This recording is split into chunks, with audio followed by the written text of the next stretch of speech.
A fuzzy little head peeked out of the room cautiously.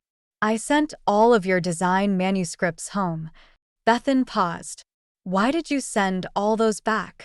She already gave up on the fame and fortune she enjoyed overseas, and she came home for a new start.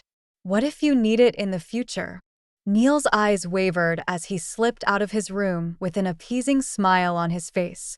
Mommy, I sent in your resume for you, and it's a job you can handle, no sweat. They should be contacting you soon for an interview. Bethan frowned and wanted to say something when her phone rang at that moment. Hi, is this Ms. Bethan? You've been chosen by our little princess. Please report to Blue Bay Villa immediately. Her body stiffened. Blue Bay Villa?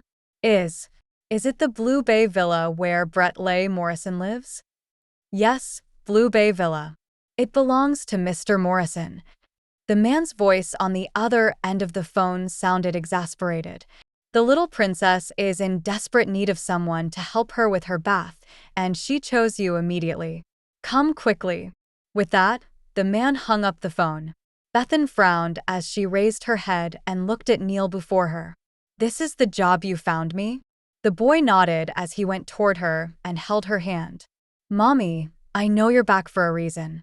It'd be easier for you to approach Brettley Morrison in his home compared to his office, don't you think so? Bethan sighed. She knew it. She could not hide anything from these sneaky little fellows. She knelt. You're right, but… Mommy, don't worry. Neil looked at her with his bright eyes. The little princess is easy to deal with. Bethan smiled helplessly, washed her face, and tidied herself up. Oh, where's Nellie? She asked as she put on her shoes. Her personal little blanket would drape herself over her whenever she returned home. Why did she not do so today? Oh, she's busy watching her cartoons. Don't worry, Mommy, Nellie will be fine with me taking care of her. Bethan said nothing else as she turned and left. Neil was right.